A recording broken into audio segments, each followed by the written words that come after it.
Hello friends, ఒక కుక్క చెప్పింది మనుషులలో ఉండే ఈ 3 లక్షణాలు చెప్పుకోవడానికి చేదుగా ఉన్న అవన్నీ కూడా సత్యాలు అని. ఒకసారి ఒక కుక్క మరణించింది. ఆ తర్వాత యమలోకం చేరుకొని యమధర్మరాజును కలుసుకుంది. యమధర్మరాజు కుక్కతో అంటున్నాడు, నువ్వు కుక్కలాగా పుట్టి కూడా ఎవరిని ఎప్పుడు బాధ పెట్టలేదు. ఎంతో నమ్మకంతో మీ యజమానికి విశ్వాసంగా ఉన్నావు. ఇంత విశ్వాసాన్ని మనుషులు కూడా చూపించలేరు. నువ్వు చేసిన పనులకు నేనెంతో సంతోషిస్తున్నాను. ఎవరైతే విశ్వాసంతో నిజాయితీతో ఉంటారో వారు నాకు చాలా ప్రియమైన వారవుతారు. నేను నీకు ఇంకొక అవకాశాన్ని ఇవ్వాలనుకుంటున్నాను. నేనిప్పుడు యోనిలోని సర్వశ్రేష్ఠ యోని అయిన మనిషి యోనిలోకి నిన్ను పంపిస్తాను. వెళ్ళు, భూలోకానికి వెళ్లి భూలోకంలో ఉన్న ఆనందాలను అనుభవించని యమధర్మరాజ్ అంటాడు. ఆ మాటలు విన్న కుక్క ముఖంలో కొంచెం కూడా సంతోషం కనిపించలేదు. అప్పుడు యమధర్మరాజు, నేను నీకెంతో మంచి శరీరాన్ని ఇస్తానంటుంటే నీ ముఖంలో నాకు ఎటువంటి సంతోషం కనిపించడం లేదేంటి అని అన్నాడు. దానికా కుక్క, యమధర్మరాజా, మానవులు తమ కర్తవ్యాలను ఎప్పుడో మర్చిపోయారు. వారిలో విపరీతమైన నీచ బుద్ధి పెరిగిపోయింది. కానీ మనుషులు చేసిన కర్మలను నేనెప్పుడైతే చూశానో అప్పటి నుండి నాకస్సలు మనిషి జన్మంటేనే ఇష్టం లేదంది. అప్పుడు యమధర్మరాజు, సర్వశ్రేష్టమైన మానవ శరీరాన్ని పొందడం కోసం, మానవ జన్మ ఎత్తడం కోసం స్వర్గలోకంలో ఉన్న దేవతలు కూడా ఎదురు చూస్తూ ఉంటారు. కానీ నువ్వు మానవ జన్మ వద్దంటున్నావెందుకు? అసలు నువ్వేం చూశావు? మానవ జన్మ ఎత్తడానికి నువ్వెందుకింత భయపడుతున్నావు మరియు బాధపడుతున్నావని కుక్కను అడిగేసరికి అప్పుడు కుక్క, యమధర్మరాజా, నేను చెప్పే విషయాలను విన్నట్లయితే మీరు కూడా మనుషుల విషయంలో భయపడతారు మరియు బాధపడతారు. భూలోకంలో మనుషులు మనుషులలాగా లేరు. భూలోకంలోని వారు మేము స్త్రీలము పురుషులము అని తేడా మర్చిపోతున్నారు. వారి బాధ్యతలను కూడా మర్చిపోయారు. మనుషులను చూస్తే అనిపిస్తుంది భూలోకంలో అన్నిటికంటే నీచమైన యోని మనిషి యోని అని. యమధర్మరాజా, మీరు కావాలంటే ఏదొక యోనిలోకి పంపించండి, కానీ మనిషి యోనిలోకి మాత్రం పంపించకండి. లేదంటే మళ్ళీ నన్ను కుక్కలాగే ఈ భూలోకానికి పంపించండి, కానీ ఈ మనిషి జన్మ మాత్రం నాకు వద్దు అంటుంది. అప్పుడు యమధర్మరాజు, నువ్వు మనుషులు చేసే ఎటువంటి పనులు చూశావు? ఆ చెడ్డ పనులేంటి? ఎందుకు నువ్వు మనిషిలా జన్మించడానికి ఎందుకింత భయపడుతున్నావని అడుగుతాడు. అప్పుడు ఆ కుక్క, యమధర్మరాజా, మీకు తెలుసుకోవాలని కోరికగా ఉంటే నేను చెబుతాను వినండి. భూలోకంలో నేను చూసిన 3 విషయాల గురించి చెబుతాను వినండి. మొదటిది, ఒక ఊరిలో ఒక యువకుడు కాశీలో విద్యను నేర్చుకోవడానికి వెళ్ళాడు. అతను 12 సంవత్సరాల పాటు విద్యాభ్యాసం పూర్తి చేసి ఇంటికి తిరిగి వచ్చాడు. ఇంటికి వచ్చిన తర్వాత ఆ యువకుడు తన తండ్రితో ఇలా అంటాడు, తండ్రి గారు, నా విద్యాభ్యాసం పూర్తయింది. నాకు ఈ ప్రపంచంలో తెలియని విషయం అంటూ లేదు. మీరు నన్ను ఎటువంటి ప్రశ్న అడిగినా నేను దానికి సమాధానం చెబుతాను అని అంటాడు. అప్పుడు ఆ యువకుడి తండ్రి, నువ్వన్ని విషయాలు నేర్చుకుని వచ్చానంటున్నావు, కాబట్టి నేను నిన్ను ఒక ప్రశ్న అడుగుతాను, దానికి సమాధానం చెప్పు అని. అప్పుడు ఆ యువకుడు, అడగండి తండ్రి గారు, ఎలాంటి ప్రశ్న అయినా నేను సమాధానం చెబుతాను. అయితే విను, పాపానికి తండ్రి ఎవరు అని అతని తండ్రి అడుగుతాడు. అప్పుడు ఆ యువకుడు ఆలోచనలో పడ్డాడు. పాపానికి తండ్రా? ఈ విషయాన్ని నేను ఏ పుస్తకంలోనూ చదవలేదే. అసలు ఈ విషయం ఏ పుస్తకంలోనూ లేదే అని మనసులో అనుకుంటాడు. అయినా సరే ఈ విషయం గురించి నేను ఎలాగైనా తెలుసుకోవాలని, మా తండ్రి గారి ముందు నా పరువు నిలబెట్టుకోవాలని ఆ యువకుడు రాత్రంతా చాలా పుస్తకాలు చదువుతాడు. కానీ ఎన్ని పుస్తకాలు చదివినా ఎక్కడా సమాధానం దొరకలేదు. మరుసటి రోజు తన తండ్రి అడుగుతాడు, పాపానికి తండ్రి ఎవరో తెలిసిందా అని. ఆ యువకుడు ఏం సమాధానం చెప్పలేకపోయాడు. అప్పుడు ఆ యువకుడు తండ్రి, నీకు పాపానికి తండ్రి పేరే తెలియనప్పుడు నువ్వంత దూరం వెళ్లి ఏం చదువుకొని వచ్చావని అన్నాడు. తండ్రి మాటలు విన్న యువకుడు ఎలాగైనా పాపానికి తండ్రి ఎవరో తెలుసుకోవాలని తిరిగి కాశీకి బయలుదేరుతాడు. నడుచుకుంటూ వెళ్తున్న అతనికి దారిలో చాలా దాహం వేస్తుంది. అటు ఇటు చూడగా అతనికి దగ్గరలో ఒక నగరం కనిపిస్తుంది. ఆ నగరానికి కొంచెం దూరంగా ఉన్న ఒక ఇంటికి వెళ్లి, నేను చాలా దూరం నుంచి నడిచి వస్తున్నాను, నాకు చాలా దాహంగా ఉంది, కొన్ని మంచినీళ్ళు ఇవ్వండి అడుగుతాడు. అప్పుడు ఇంట్లో ఉన్న ఒక స్త్రీ అతనికి కొన్ని మంచినీళ్లనిచ్చింది. ఆ యువకుడు ఆ మంచినీళ్లను తాగిన తర్వాత, మీరు ఎవరు? ఈ ఇల్లు ఊరికి చివరిన ఎందుకుంది? ఈ ఇంట్లో మీరొక్కరే ఉంటారా అని అడుగుతాడు. అప్పుడు ఆ స్త్రీ, మీరు ఈ నీళ్లు తాగక ముందే ఈ ప్రశ్నలు నన్ను అడగాల్సింది, ఇప్పుడెందుకు అడుగుతున్నారు? కానీ చెబుతాను వినండి. ఈ ఇల్లు ఒక వేశ్యది, నేనొక వేశ్యని అని చెప్పింది. అది విన్న యువకుడు, నేను చాలా పెద్ద అపరాధం చేశాను, నేనొక వేశ్య ఇంట్లోని నీళ్లు తాగాను, నేను పాపానికి తండ్రి పేరు తెలుసుకుందామని వచ్చి నేనిలాంటి వేశ్య ఇంట్లో నీళ్లు తాగి పాపాత్మునుడయ్యానని అంటాడు. దానికా వేశ్య ఇంతకీ మీరెవరు, ఎక్కడికి వెళ్తున్నారని అడిగింది. ఆ యువకుడు అతను ఎందుకు బయలుదేరాడో మొత్తం విషయం ఆ వేశ్యతో చెప్పి నేను పాపానికి తండ్రి పేరు తెలుసుకోవడానికి కాశీకి వెళ్తున్నానని అంటాడు. అప్పుడు ఆ వేశ్య ఇతను ఎన్నో సంవత్సరాల పాటు విద్యాభ్యాసం చేసినప్పటికీ పాపానికి తండ్రి ఎవరో అతనికి తెలియలేదు. ఇప్పుడు మళ్ళీ ఇతను కాశీకి వెళ్ళినా మరో చోటుకు వెళ్ళినా పాపానికి తండ్రి పేరు ఇతనికి ఎలా తెలుస్తుందని మనసులో అనుకుంటుంది. ఈ యువకుడు నా దగ్గరికి వచ్చాడు కాబట్టి ఆ సమాధానమేంటో నేనితనికి ఇక్కడే చెప్తే సరిపోతుంది కదా అని ఆలోచించి ఆ వేశ్య ఆ యువకుడితో నీకు పాపానికి తండ్రి పేరు తెలుసుకోవాలని ఉన్నట్లయితే మీరు ఎక్కడికి వెళ్లాల్సిన అవసరం లేదు, పాపానికి తండ్రి పేరు నేను మీకిక్కడే చెబుతాను అంది. అప్పుడు ఆ యువకుడు నువ్వు నాకు ఆ పేరు చెప్పావంటే నేనంత దూరం వెళ్లాల్సిన అవసరం ఉండదు. అప్పుడు ఆ వేశ్య నేను మీకు పాపానికి తండ్రి పేరు చెబుతాను, కానీ మీరు నడిచి నడిచి చాలా నీరసంగా ఉన్నారు, ఎంతో దూరం నడిచి వచ్చారు, అందువల్ల మీరు కాసేపు ఇక్కడ విశ్రాంతి తీసుకోండి, అప్పటి వరకు నేను మీకు భోజనం సిద్ధం చేస్తాను, మీరా భోజనం చేసిన తర్వాత మీకా సమాధానం చెబుతాను అంది. అప్పుడు ఆ యువకుడు నేను మీ ఇంట్లో ఎలా భోజనం చేస్తాను, నువ్వు ఒక వేశ్య స్త్రీవి, నేనిక్కడ భోజనం చెయ్యను, అసలిక్కడ మంచినీళ్లు తాగినందుకే నేను చాలా పాపాన్ని మూట కట్టుకున్నాను, ఇప్పుడు ఇక్కడ భోజనం చేసి మరింత పాపాన్ని మూట కట్టుకోవాలా అని ఆ యువకుడు అంటాడు. ఆ మాటలు విన్న ఆ స్త్రీ అయితే మీకు నేను బియ్యం పప్పు నెయ్యి అన్ని ఇస్తాను, మీరు స్వయంగా వండుకొని భోజనాన్ని తయారు చేసుకొని తినండి అని చెబుతుంది. అప్పుడు ఆ పండితుడు నువ్వు ఒక వేశ్యవి, నేను మీ ఇంటి నుంచి ఒక బియ్యం గింజ తీసుకోవడానికి కూడా సిద్ధంగా లేనంటాడు. దానికి ఆ వేశ్య నువ్వు ఇవి నా చేతిలో నుంచి తీసుకున్నావంటే నేను మీకు 5 బంగారు నాణేలు ఇస్తాను. ఆ యువకుడు బంగారు నాణేల కాశపడి తను ఒక వేశ్య అన్న విషయం మర్చిపోయి ఇక్కడ నన్ను ఎవరు చూస్తారులే, అయినా ఇక్కడ నేను ఎవరికి తెలుసని మనసులో అనుకొని ఆమె చేతిలో నుంచి 5 బంగారు నాణేలు తీసుకొని ఆ వేశ్య ఇచ్చిన ఆహార పదార్థాలను కూడా తీసుకున్నాడు. ఆ యువకుడు వంట చేసుకోవడానికి అన్ని సిద్ధం చేసుకుంటూ ఉన్నాడు.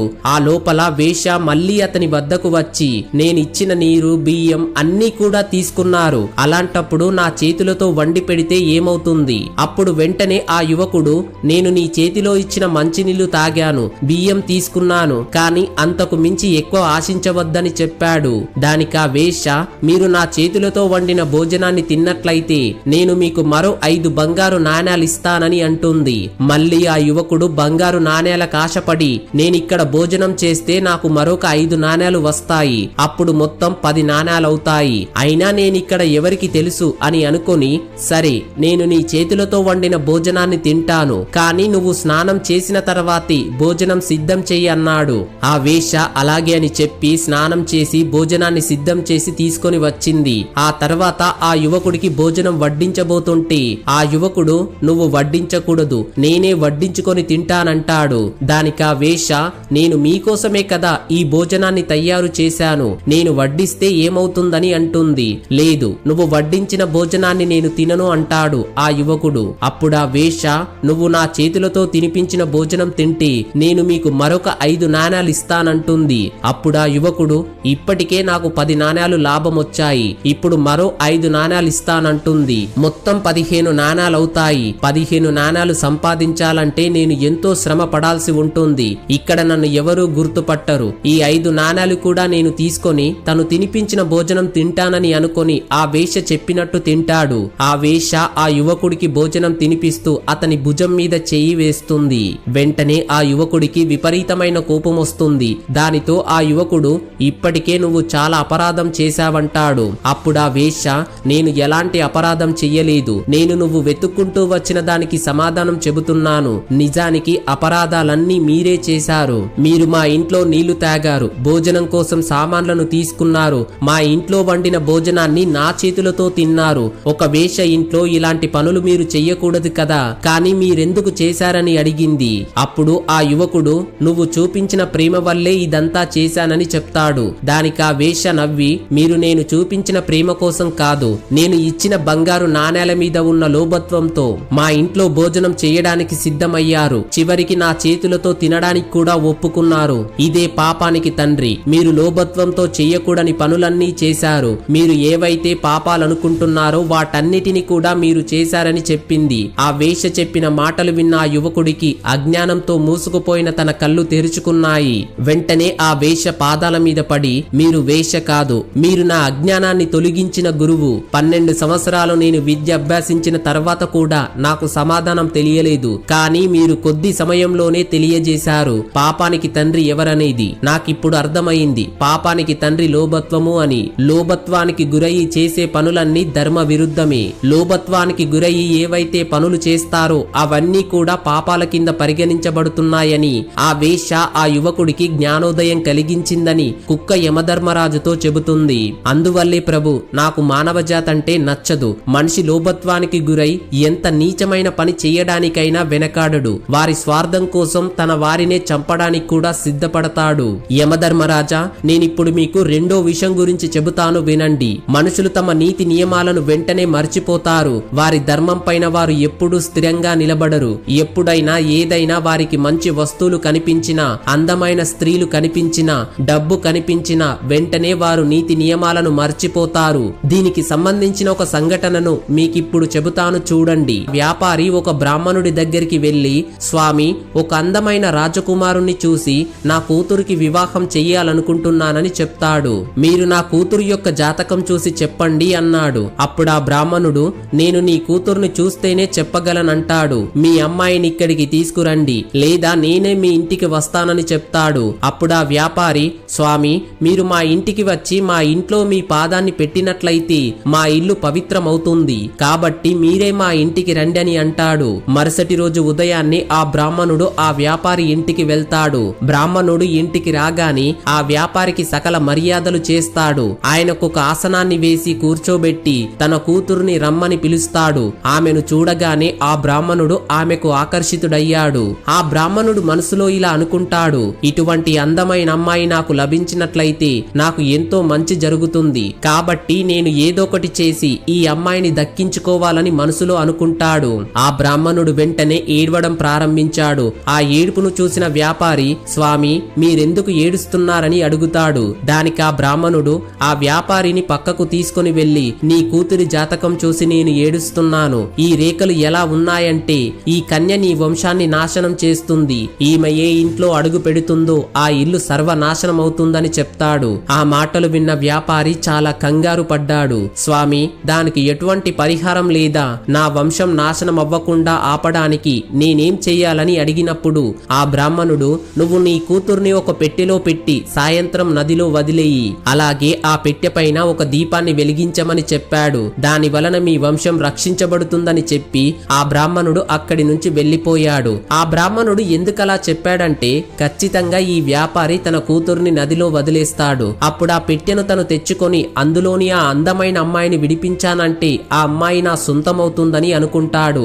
ఇక వెంటనే ఆ బ్రాహ్మణుడు నగరానికి దగ్గరలో ఉన్న నది ఒడ్డుకు ముందుగానే వెళ్లి కూర్చుంటాడు. మరో పక్క ఆ వ్యాపారి బాధపడుతూనే తన కూతుర్ని బ్రాహ్మణుడు ఏ విధంగా అయితే చెప్పాడో ఆ విధంగానే ఒక పెట్టెలో బంధించి దానిపైన ఒక దీపాన్ని ఉంచి నదిలో వదిలేశాడు. ఆ పెట్టె ఆ నీళ్లలో తేలుతూ వెళ్తుంది. బ్రాహ్మణుడు తన 4 శిష్యులను తీసుకొని వెళ్లి, ఈ నదిలో ఒక పెట్టె వస్తుంది, ఆ పెట్టెను తనకు తెచ్చి ఇవ్వమన్నాడు. అయితే ఆ వ్యాపారి తన కూతుర్ని నీటిలో వదిలేసి వెళ్లిపోయాక అక్కడ ఒక సంఘటన జరిగింది. అదేంటంటే ఒక రాజకుమారుడు గుర్రం మీద ఆ నది ఒడ్డుకు వేటకు వచ్చాడు. రాజకుమారుడు గుర్రానికి చాలా దాహం వేయడంతో ఆ నదికి నీళ్ల కోసం తీసుకెళ్లాడు. అనుకోకుండా ఆ రాజకుమారుడి యొక్క దృష్టి ఆ పెట్టెపై పడింది. వెంటనే తన సైనికులతో ఆ పెట్టెను బయటకి తీయించి రాజకుమారుడు పెట్టె తలుపులు తెరిచి చూడగానే అందులో చాలా అందమైన అమ్మాయి ఉంది.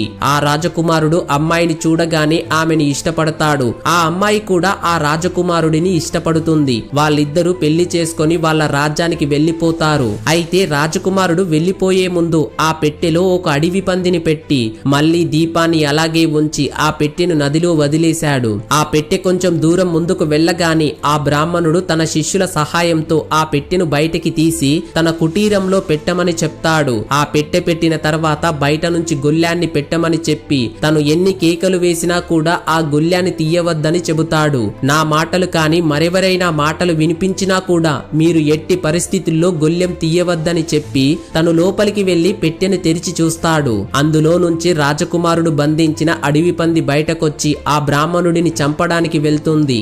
బ్రాహ్మణుడు తలుపులు తెరవమని ఎంత అరిచినా ఎవ్వరూ తలుపులు తెరవలేదు. చివరికి అడవి పంది బ్రాహ్మణుడిని చంపేస్తుంది. కాసేపటికి ఎటువంటి శబ్దాలు వినిపించకపోయేసరికి బయట ఉన్న శిష్యులు తలుపులు తీసి చూసేసరికి గురువు చనిపోయి ఉంటాడు.